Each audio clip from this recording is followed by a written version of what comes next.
Good evening and welcome to episode 47 of SCOTONOMIcs. We've got a brilliant interview for you tonight with Duncan Weldon, who we interviewed just after the mini budget fiscal event last week. So really up to date. Everything he said is still continuing through this week. It was a really fascinating interview. We only managed to get about 25 minutes with him before I think he was heading off to do an interview on Radio 4. So really hoping that you're going to enjoy that. I'm really looking forward to seeing it. I just thought I'd say welcome to all of our viewers on YouTube, LinkedIn, and also Facebook and Twitter. It's great for you to be here with us this evening. I'm waiting to see if Kieran's able to join us. She's had another really busy day. But if not, we'll just head straight into our interview. It's been a monumental start to the week with what's happening with the pound on currency markets. Duncan does go into that. We asked him specifically about that to try and explain the impact, and he'll cover that in his interview. So please do give us your thoughts and your questions and your comments on the comments here, and I'll bring them up and hopefully we'll cover them with Kieran after the interview. It's worth saying that Duncan, I invited Duncan not knowing his politics. I just followed him on Twitter and knew he was a really sensible, middle-of-the-road, intelligent economist. And I think it's a good reflection of the average view of economists to the budget on Friday was what we got from Duncan. So I really hope you enjoy this, and I look forward to seeing your comments and questions.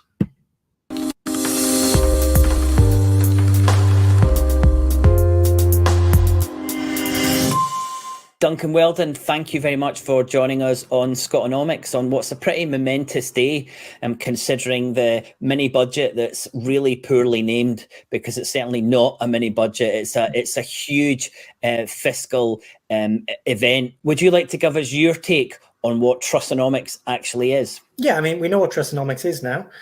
They want to sort of say it's very like Thatcherism about low taxes and deregulation. And, you know, what we saw today was the biggest tax cuts in any UK budget since 1972. So the biggest in 50 years, big tax cuts, coupled with some forms of deregulation. But although they want to sort of compare it to Thatcherism, I think it's actually much closer to that other 1980s right of centre type of economics, Reaganism. You know, like Ronald Reagan, they want low taxes and deregulation. But again, like Ronald Reagan, they're prepared to sort of throw fiscal conservatism out of the window to get that. What we saw today was that for Liz Truss, tax cuts come first and worries about the public finances, which, you know, for the last 12 years of conservative-led government, we've been told are the most important bit of economic policy. That's just been thrown out of the window today with, you know, a huge increase in borrowing to cut taxes, and to cut taxes which will disproportionately benefit higher earners and companies. And it's pretty shameless, isn't it? There's no hiding from that. There's no denying it. It's very much there in the open. Do you think, looking ahead, you know, you mentioned Reagan there, I'd like to think about Trump, but do you think that maybe Liz Truss's only significant legislative success as we look back at her time in office might be a similar huge cut for corporations and high income earners? It's certainly looking like that at the moment. You know, they're talking up how this is a plan for growth, how it's going to help get British growth back to 2.5% a year. Now, you need some pretty heroic assumptions for that to be the case. You know, even if all of their sort of supply side reforms, all of this deregulation was going to work, that's not something you're going to see the benefit of for 3 or 4 years, being really optimistic. You know, these sort of supply side changes take a long time. In the short term, what we get is a massive cut in taxes and a big increase in borrowing. That's certainly what it looks like. Now, earlier this week, I noticed on your Twitter feed that you said that you expect that the budget may actually increase growth. Now that you've had a chance to see it, do you still believe that? And if you do, could you explain how a budget like this could increase growth? Yeah, I mean, look, so I think I'll take that in two parts. So start with, look, if you cut taxes by £45 billion a year, some of that is going to get spent. You know, there's going to be more money spent than there would have been otherwise. at the margin, that means growth will be a bit faster. Now, because lots of these tax cuts are going to high earners, they will save more of it than if it had gone to low earners, but some of it will be spent. Growth will be a bit faster as a result. But, and this is the really important but here, the Bank of England at the moment is raising interest rates because it's worried that inflation is too high. It's raising interest rates to slow the economy. So what we've got now is this weird position when sort of the Chancellor is stepping on the accelerator at the same time that the Bank of England is slamming on the brakes. So I don't think you'll get a sustained pickup in growth. I think any additional growth that comes from these tax cuts will be swamped by higher interest rates.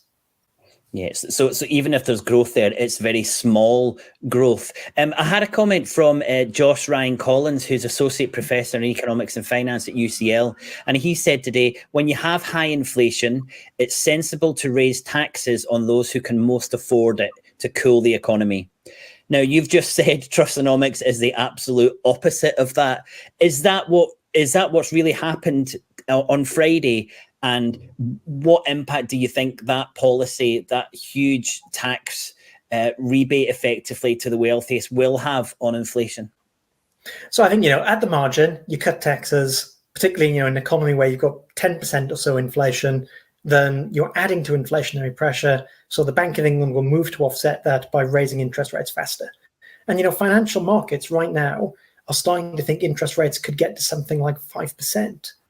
By the middle of next year, the kind of in 15 years.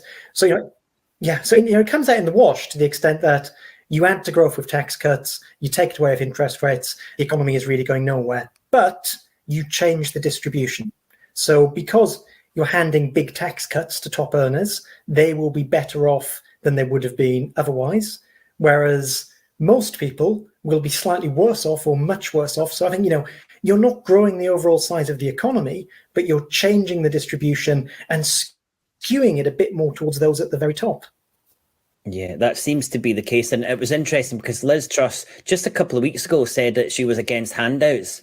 But after today's budget, it looks like she's only against handouts for the poorest in society, not for the wealthiest. Can you put this tax cut into some kind of context for us? Because at the moment, I think we're talking about £45 billion worth of tax cuts. And I've heard a few people say this is the biggest budget, biggest tax cut since 1972. How did that work out? And can we expect a similar or a different outcome from these huge cuts in this budget? Yeah, so this is the single, it's about 2% of GDP's worth of tax. You look at every previous UK budget, yes, the only one that comes close is 50 years ago, 1972, Anthony Barber as Chancellor. He, in a similar position, found himself in an economy where inflation was high, and his response was to go for what he called the dash for growth, very similar to the plan for growth we've got today, doing it with tax cuts. What you got in the short run was what became known as the Barber Boom, the economy which was already overheated even more. The Barber Boom was followed by the Barber Bust. And I don't think it is controversial to say, you look back over the post-war history of the United Kingdom, that Barber budget in 1972 is generally regarded as the worst macroeconomic policy budget of the last 70 odd years. So it's, slightly worrying to see it being repeated 50 years later. This is, of course, the great irony that, Liz Truss, Kwasi Kwarteng want to cast themselves as sort of the heirs to Margaret Thatcher. Now, if anyone's a big fan of Margaret Thatcher, the way you really annoy them is by saying what you're doing isn't what Margaret Thatcher did, it's what Ted Heath did. But this feels much closer to Ted Heath in 1972 than it does to Margaret Thatcher in the early 1980s. And in terms of the outcome, do you think we're likely to see a similar impact on the economy from this budget as we did in 1972? I mean, it doesn't look great. The Bank of England thinks we're already in recession. I think there were already households and firms struggling when interest rates had got up to 2.25%. Going into today, we were thinking maybe interest rates are going to get up to 4%, maybe just over 4% in the next 6-7 months.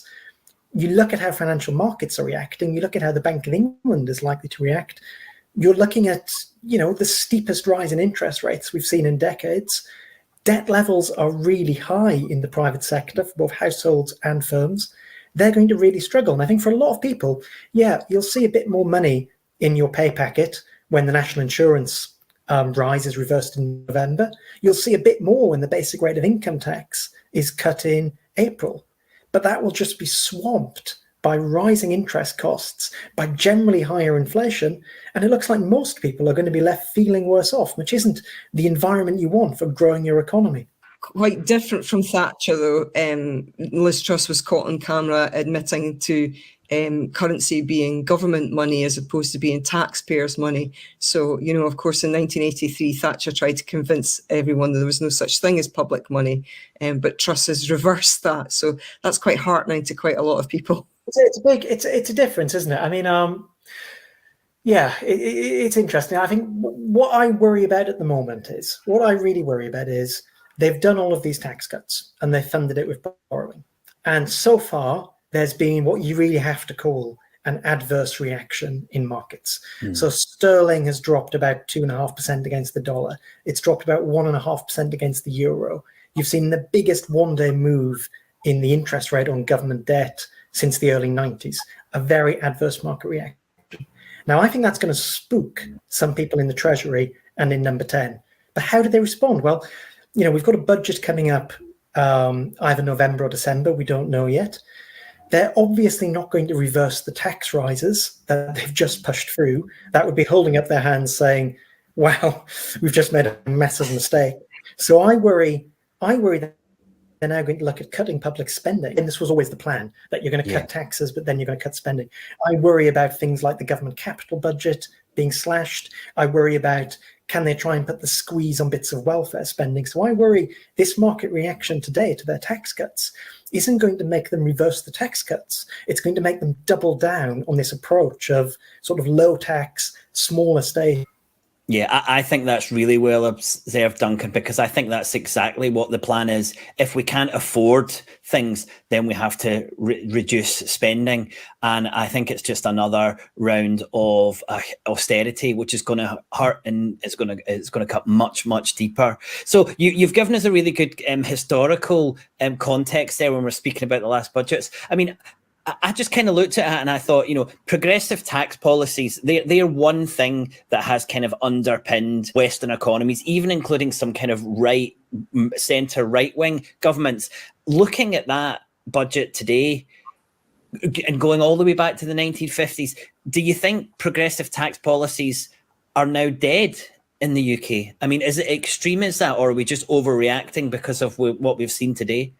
It's a really abrupt shift. We saw that abrupt shift just before Liz Truss became Prime Minister, when she was on the Laura Kuenssberg show on the BBC. And, you know, she was shown, you say you're going to do this to national insurance. Look, it gives £6 a month to the lowest pay.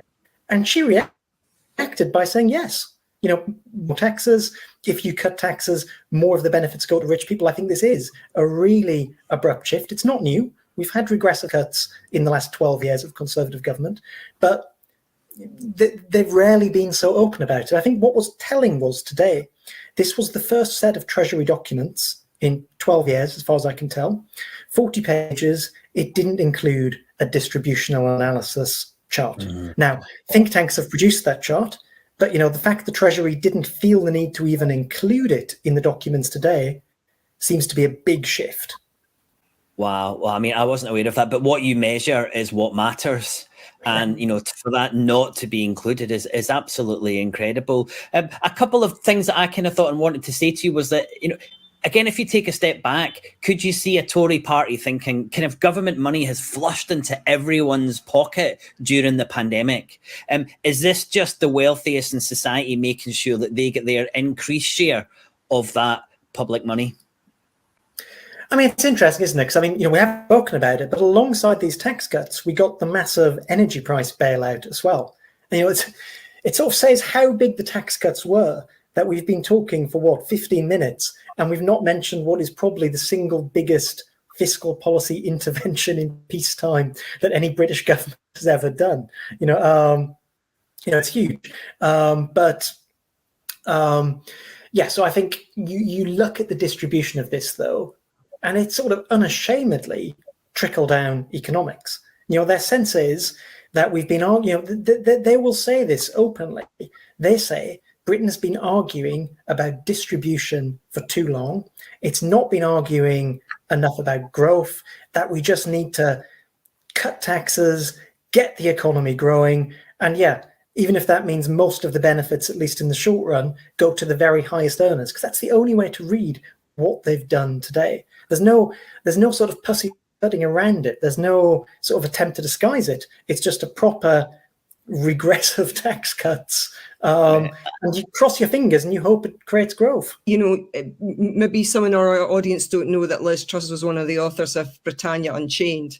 And, you know, I mean, this is a really strange book, you know, which purports to say a lot of things about the British population, which are completely untrue. For example, that they don't work as hard as other people, that they retire more early than other people, that the young people do not try to get in you know, good employment. They're feckless. You know, there's very much a view that the population are feckless. And you know, do you think this is also you know, it's quite blatant in the way that they've come forward with these economic policies? Yeah, I mean, I just, you know, Britannia Unchained was a very strange book. It's about 10 years old now. And yeah, I mean, the claims don't really stand up. You know, the British people don't retire particularly early, retire roughly where they are in the OECD. Their working hours are roughly in line with other advanced economies. What you can't disagree with is that they are less productive. You know, productivity in Britain is about 20% below where it is in many other Western European countries.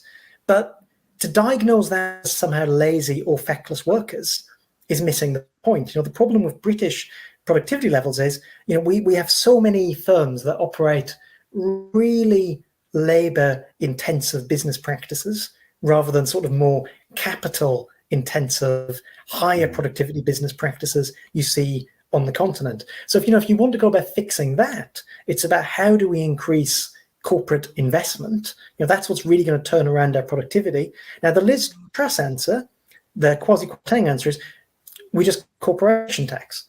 I mean, Two things. One, all they're doing is leaving corporation tax where it currently is. You know, it was due to rise to 25%. It's now being left at 19%. 19% so far has not stimulated this hoped-for boom in business investment. George Osborne spent 5 years cutting corporation tax and business investment didn't respond. You know, I'd love it if cutting corporation tax meant that business investment soared, that productivity per hour worked went up. But, you know, we've got 15 years of experience of this not working, and we're just trying the same thing again. And there's a huge amount of evidence that cutting taxes doesn't stimulate the economy. It simply redistributes the money that's already there upwards. But also in terms of the productivity, you know, research and development, the UK is really low down on any chart that looks in R&D. So I think that book diagnosed some of the problems, but it certainly didn't come to any kind of conclusion. I tweeted earlier that this budget's only a surprise to those who haven't been watching. And that's what I think is really, really clear. If you know, you both read that book, you know what was behind this. We shouldn't really be surprised. I think it's maybe a bit of shock to the extent of it. I wanted to ask you about MMT, Duncan, because, you know, I think MMT has shown that taxes do not pay for spending. And I think that's clear and kind of undeniable now. But I believe this understanding has allowed this type of budget to happen. And is it typical that the right jump on an idea or a powerful truth before the left do? Is this an example of that? I mean, they're sometimes more sort of flexible in their approach to these sort of things. Now, I think on an MMT point of view, I mean, it's interesting, isn't it, that, you know, you look at modern monetary theory, you know, debates about what is monetary sovereignty. Now, it is interesting how far we've seen today, how far we've seen a negative reaction in the gilt market. You know, if you look at Britain, for the last 15 years, I think it's been undeniable that overall macroeconomic policy has in general been too tight. We've had really low inflation, very cheap money. That does look to have changed a bit in the last 18 or so months. You know, we've now got uncomfortably high inflation, which isn't entirely an energy price story. If you look at domestic inflationary pressures are rising very strongly. You've got rising interest rates, rising government borrowing costs. Look, what I think is really sad is we had 10 years of incredibly low government borrowing costs, And the government chose not to take advantage of that for the kind of investments we need. Just at the moment, when government borrowing becomes more expensive, they choose to ramp it up and not to spend it on the investments we need, but to spend it on regressive tax cuts. Yeah. Yeah, I think many of our politicians actually for the past 50 years seem to treat the country as if it's a business. They go into politics and they think that it's a household, it has the same constraints as a household, and they treat the public finances in the same way, when really what a country needs to be doing is ensuring that you have good infrastructure, the rule of law is adhered to, because people like that in foreign countries. That's really quite important. But there just seems to be quite a lot of ignorance amongst the political class of what's possible. But then the people who do seem to understand it are then just being nefarious with the public finances. They're not doing the things that need to happen. So our next guest, we're going to be talking to him, and he's going to talk about scarcity in the medical world. And I did a little bit of research on this the past couple of days. So in the UK, for example, in 2021, 28,000 young people, these are the feckless young people who don't want to do anything useful, by the way, 28,000 applicants for medicine, 9,500 places. So you're not going to create that resource, which is a really important one, especially after a pandemic. So, it's this, this doesn't seem to be an understanding in the political class of what their function is in some ways. Yeah, I mean, the government isn't a business, running the UK government is not like running a major conglomerate. You can't just say, actually, this product line is really hard, we're going to stop doing it. Tempting as it might be for politicians, actually, social care is too difficult. We think we should get out of this sector. You are forced to deal with all of these things and try and make them work. Yeah, it's a really good way of looking at it. Yeah. Yeah. You mentioned earlier about what we have missed the last decade with money being cheap. The budget took place in an era of a rapidly overheating climate, leading to the very real potential of societal collapse. In what way did this budget address those issues globally, nationally, and locally? It didn't, and it didn't. Is the straightforward answer. I think this is the really sad thing that, obviously what's happening with energy prices now, this huge squeeze in living standards, huge rise in bills, is a huge cloud.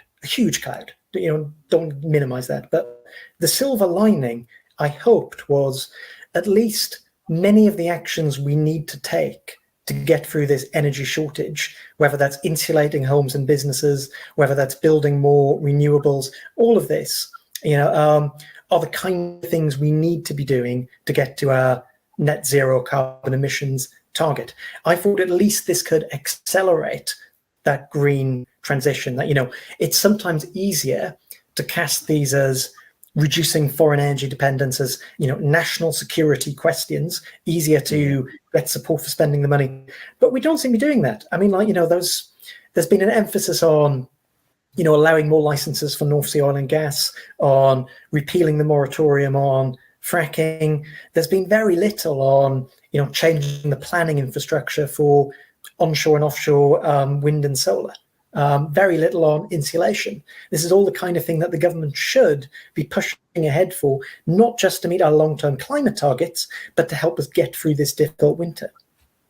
Absolutely. And I feel the big issue for me from this budget focused on growth is that we need to be reducing our energy use, and we have to be reducing our use of other resources. And when you reduce the use of something, it doesn't stimulate growth. So it's almost completely designed to be detrimental to these wider goals around the climate and biodiversity. So, I mean, I think it's crushing, and I really, really hope this is the last budget that we have in the UK that doesn't take these issues seriously. There are calls already for the Scottish Government to mirror the personal tax cuts and also the stamp duty cuts in Scotland. Can you explain the different fiscal position for the Scottish Government as they're a currency user that uses tax to fund things, spending, and the UK government as a currency issuer that doesn't use taxes to fund spending? Yeah, I mean, the straightforward thing is, the question that politicians always get asked in media interviews is, how are you paying for this? the answer in this case for these tax cuts is the UK government is going to increase borrowing to pay for these tax cuts. It's that straightforward. They've cut tax by £45 billion. They will increase borrowing by that much to pay for it. What is paying for these tax cuts? Borrowing is. The Scottish government is in a different position, that if it wants to match these tax cuts, because it doesn't have that same borrowing power, it has to raise other taxes or cut spending to offset it. It's a very different position. The Scottish government's finances are more like a household's. The UK governments are not. The pound fell today, and that makes imports much more expensive, and it provides the impetus for more inflation. Can you explain why the pound has fallen and what the impact that has on the economy? Yeah, and is it likely to continue? Yeah, so the pound has fallen. Pound's fallen particularly strongly against the dollar. And that's a real problem in an energy price crisis, because almost all energy globally is priced in dollars. So, if the value of the pound versus the dollar is falling, that magnifies the impact of rising things priced in dollars like energy. But the pound hasn't just fallen against the dollar, it's fallen more than 1% against the euro today as well. I think this is generally international investors looking at the UK, looking at the changes that the Chancellor has introduced today and saying, we think actually your economy is in quite a bad position. We think inflation is going to be high. We think the UK is a less attractive place to keep our money until this uncertainty is gone, and they're pulling it out. That it's a problem in that it adds to cost of imports, including energy, food. It magnifies the squeeze on living standards, and it's something that really will be, I think, spooking people in the Treasury and indeed the Bank of England today. What are the structural problems underpinning the UK? And if we chuck Trussonomics out the window, what would you be doing to try and fix those problems? So I think we've got various structural problems. We've got huge regional inequalities, deeper and bigger regional inequalities than any other country in Western Europe that really need to be addressed more seriously. In more immediately, we've had about 15 years of abysmal growth in productivity, and that abysmal growth in productivity has meant awful real wage growth. Real wages accounting for changes in prices, are set to be in 2025 roughly where they were in 2008. So almost 2 decades of no real increase in real take-home pay for most workers. It's a disaster. To turn that round, you need to start by turning productivity round. You need to be looking at what can we do to fix our education and skills system? What can we be doing to increase investment in new ideas, in new capital, new machinery to make Britain a more productive country? This is a long-term agenda that you're not going to turn around in one budget or even 2 budgets. It takes a sustained effort over multiple years of skills policy, of investment policy, of getting, rewarding firms that are actually properly investing rather than sitting on their profits or whatever they're doing, rather than just cutting taxes across the board and hoping for the best. These sort of things on the supply side of the economy that need fixing, they're not something you fix overnight. They're something that requires a sustained effort and requires also, lastly, a bit of sort of macroeconomic stability to let businesses have the confidence to invest. Whereas you look at Britain, we had Brexit and this huge uncertainty about what our trading relationship with Europe would look like. We finally got a deal. We had Boris Johnson's government saying we're going to put up corporation tax. Now we've had Liz Truss's government saying, actually, we're going to cut it. It's incredibly, if you're a firm thinking about making an investment that will take 10 or 15 years to pay off, this has been the worst possible environment with this level of uncertainty to plan for. Yeah, I think I'd add to that and say we need evidence. And, what's happened with the, is it the OBR that normally produce a report alongside a budget?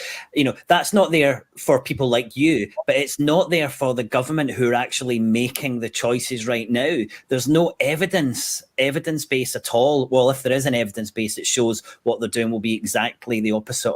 Duncan, I know how busy you are today. We really appreciate the time we got with you. I'd love to have you back again next year. Yeah. We haven't even touched touched on energy caps and all that stuff. Yep. So there was so much in this mini budget. Duncan, thanks so much for your time. Thank you so much. Enjoy your weekend.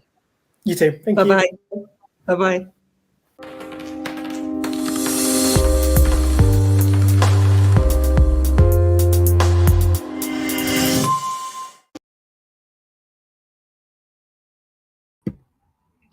So there you go. Unfortunately, it was as bad as you probably thought. And thanks again to Duncan for that interview. And I said he was extremely busy that day, so we're really lucky to get him. We're also very lucky to have Kieran joining us now. Hello, Kieran. How are you doing? Yeah, I'm good. Sorry I couldn't join for the start. No problem. Nice to see you. We've had some brilliant. I know you got in about halfway through. We've had some brilliant comments and questions. You probably missed a lot of stuff at the start, but I just wanted to throw you in at the deep end because it's only fair. Jackie asked a really good question. So let's say from your perspective, I'd like to hear the perspective from the audience as well. Is the budget a gift to the independence campaign? What would you say to that? Yeah, I'd say yeah. Yeah, I mean, as far as I'm concerned, the UK government's been in a slow car crash since I was a teenager in the 1980s. So, you know, it really is coming to the culmination of its really dreadful, very bad at muddling through, as Duncan says in his book, end, you know, and I think more and more people are waking up to that now, that it's just getting so bad. Yeah. Well, it'd be interesting to see what the viewers think. I wrote a blog post yesterday on Scotonomics, and have a look at that. Have a look at that because what I tried to do was to say to people, how can we make the most of this absolutely appalling budget? And that's the first point. We need to be able to say, is this a fiscally, monetarily effective, trustworthy government that we have at the moment in Westminster? What are their policies actually doing? And a really important follow-up point of that was to say, and here's the reasons not only why Scotland shouldn't follow these tax cuts, but it can't, because Scotland's a currency user and the UK government is a currency issuer. So I think when things like this happen, we've got to make the most of it, or we're kind of, you know, missing what is an open goal. Because make no bones about it, in a week, in a month, this is going to come home to roost if it's not coming home already. The absolute sheer complicit ignorance in this budget. So I think it's a huge opportunity for the independence campaign, unfortunately, because we should be able to make a much more positive case, and it's such a shame that we're going to have to make our case on what could be absolutely catastrophic for society across the UK. So unfortunate, but let's make the most of it. Any other thoughts and comments now you've watched the interview back again, Kieran? Well, I was just checking Duncan's Twitter feed to see what he was saying today, and I see he's written, they have not deliberately crashed sterling to help hedge funds. A full stop after every part of that. I was listening to another podcast that I really enjoy, and the two presenters on there were talking about the fact that Kwasi Kwarteng used to work for a hedge fund manager who's just made a fortune on the drop in the pound. So, you know, it's the optics, as they say in politics, are not good. Absolutely. You know, you can always say even if that isn't happening, it looks very much like it does. You had a really good point in the interview there. You were talking about the types of things that undermine a currency, and one of the things you said, and I'd like you to expand on that, was that investors look at a country, and one of the things they look at is to see if there's a rule of law in place. And one of our previous guests had a brilliant interview on this. Rowan, what was Rowan's? Yeah. We know him really well. It's just disappeared. I'll put a link underneath. But he spoke about what money is and how it kind of has effectively has a value. And one of the reasons it has a value is when it's a government who you can trust and the international community can trust. Now, take a step back. Is the international community able to trust this particular government? And that was one of the points. So do you want to expand on that, Kieran? Yeah, well, you saw a really good example of that a number of years ago when BP had their fingers burned when they tried to invest in Russia. And they left pretty quickly because they realised that they were in the in the maw of a big bear that would just eat them up if given the chance. And I think that's a lot of business are looking at us in a very cold light. Is there a rule of law? Is the government stable? Is the infrastructure good? Do they have massive inequality?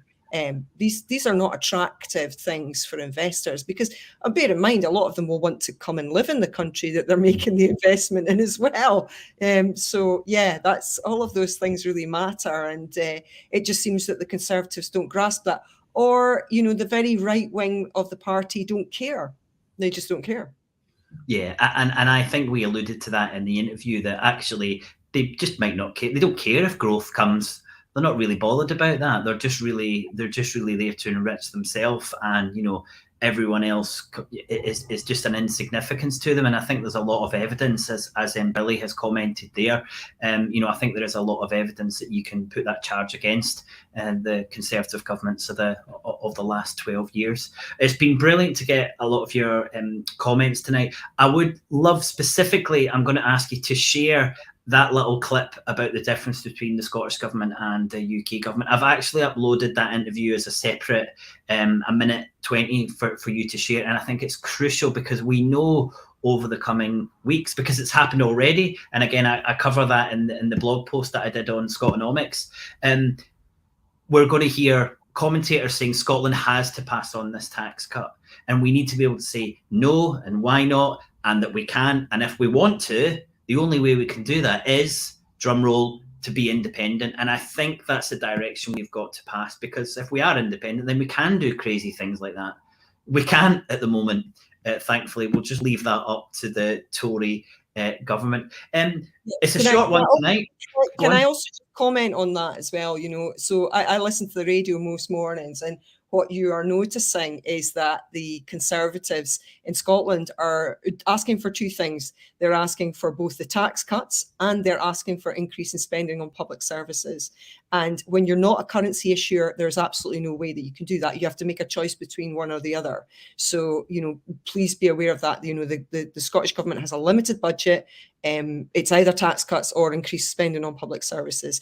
I think a lot of wealthy people are looking at this in horror, people who have a conscience, and saying, well, an extra £1,000 in my bank account doesn't make any difference to me. It'll just sit in my bank account because I don't need any more money. But I'd really like to be able to be attended to when I attend A&E. Or just try and get a doctor's appointment. That's important. And our students are not paying student fees. We have free personal care. There's a lot of things that we're doing that people really need, and that's important. And I think a lot of people, even people who are wealthy, realize that. And I think there's too much drama around the idea of capital flight. People have their homes here, they have their families here. It's really going to take a big wrench for them to move, and I think there's way too much made out of that. I agree. And as someone who's moved, I now live in Barcelona. It's not something you just do when you look at your wage one month and decide that you could do with that extra 75 quid. It just doesn't work like that. We've got a really good question from Hashbury here, who says, I hope John Sminnie retains the top rate of tax, but he's undecided about reducing the 19p rate. What's your opinion on that, Kieran? Yeah, I mean, I'm very happy with our tax system now. Perhaps maybe even bring it up to 6 bands instead of 5. Make it even perhaps maybe more. I think more bands would make it more progressive. I'm maybe wrong about that. I'm not sure. That's how it would seem to me. But yeah, so I think we have a very good tax system as far as income tax is concerned. And remember, folks, this is the only tax that we have really. But what's important for people to bear in mind is we're not in charge of tax havenry. So, we will have a certain amount of currency circulating around the Scottish economy. But, if the UK government allow the huge amount of tax havenry that goes on, then, you're not controlling the currency that leaves Scotland or leaves the UK in a bigger sense as well. It's going away to places like the Guernsey Islands, the Virgin Islands. It's never circulating back here again, paying for goods and services between people. So it's really important that the currency stays in the country as well as much as possible, and that it's performing the function of ensuring that people can exchange goods and services with each other. Yeah. Great. Well, Hashbury, I'm undecided as well, because I'm very much in favour of reducing the income tax on the lower earners. But in Scotland, because it isn't able to fund services, it has to use tax to fund services, any reduction in income tax will be reflected. And you'll probably find that the people who are on the lowest income tax rates are the ones who use public services the most. So maybe you're giving them an extra few quid in their wages, but public services will have to be removed at that. So it is a difficult one. I would like to see the economic modelling to see what impact it has on the lowest and the lowest paid in our society before making a decision on that. But I can see why people would be undecided. I think we've got another couple of comments. I'll see. Can I also just mention to our audience as well, I think a lot of people in the independence movement are not aware of this, but the block grant will be reduced depending on what the UK government estimate our tax take will be. So really, in effect, the Scottish government practice tax. They practice doing income tax. But it doesn't mean that if we charged our more wealthy citizens more, for example, that we would have more money, because the UK government would just reduce our block grant if we did that. Yeah. So that's an income tax, though. That's an income tax. If we were to raise taxes on things like land tax for the wealthy, then that wouldn't be affected in the same way as the income tax. We're actually going to have an episode next month, because Kieran and I sometimes, looking at this, and because Kieran and I sometimes go, "Are you sure?" I'm not sure, actually. Maybe it does, maybe it doesn't. So the funding of the Scottish government is really, really important. We're going to have an episode on that, a bit of a tutorial for Kieran and I to be making notes in the background as well as the audience. But yeah, that is a really, really important point, is that we are just practicing running some of the things in the hope that it's going to be done properly later. Hashbury, I think you said you had another question. Is it if it's a question about John Swinney, I'll ask that. Kieran, 45% tax rate. John Swinney keeps it, or Kate Forbes, when she comes back, she keeps it. Do you think people will leave Scotland because of that higher tax rate? Possibly some, not all. That would be my estimation. But again, I don't have data, and really the people that are in government, these would be better people to interview, because they have the data to hand on this, and I'm sure that they will be looking very closely at this, because yes, they do contribute more tax. But yeah, as I say, it to a certain extent, the amount of currency that circulates around Scotland is very much controlled by the UK government. Yeah, another important point I'd like to say, that I live in the north of Spain, in Catalonia, very close, of course, if you know your geography, to France. There's very different tax rates there. People don't flock from Barcelona because the tax is high here to go and live in Bayonne or Biarritz or anywhere else, because they look at tax in the round. And just this idea that people will make these life-changing decisions because there's a little difference between what happens on one side of a border, I think it's just a fallacy. Some people will, some people won't. Some people might come because there's more taxes spent in making the community. So I don't think it's anything much that we should be worrying about. But again, I'd like to see the Scottish government modelling when they make a decision on that. Okay, longer than I thought with this episode, so I'm really glad we had a lot of interaction from the audience. Kieran, anything else you want to mention before we say goodbye for this week? Yeah, no, it was just really fantastic to have such an interesting guest on, and good to get that regular confirmation that the Scottish government is not a government in the same sense that the UK government is. It can't create its own money the way that the UK government is. And as I said to Duncan later on in a Twitter a post, I said, I wouldn't describe what the UK government is doing as getting into debt, because they are the currency issuer. It is their currency. And what they're literally doing is asking people to put that currency back into the bank account that is theirs and leave it there for a wee while. So it's not debt really in the sense that you and I experience debt.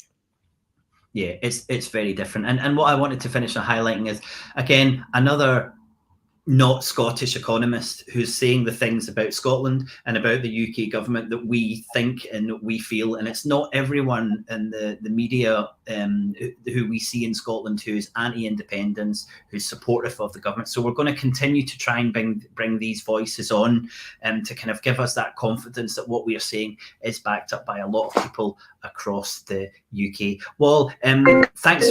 We've got a brilliant... That's your... I think. We've got a brilliant interview next week. We had a fascinating conversation with I don't know, one of those people that, Kieran, you're unlikely to spend an hour with again in your life, considering the size of that man's intellect and his experience and his ability. So I would really recommend you spend, maybe an hour with us next week with Luke, talking about scarcity, his experience as a doctor in Malawi and in the USA. It was an incredibly enlightening session. I hope you can join us next week. Also, if you want extended versions of our interviews, then you can join us and support us on Patreon. We've really enjoyed your company tonight. Please do share so other people can see us. And until next week, thanks very much. Goodbye.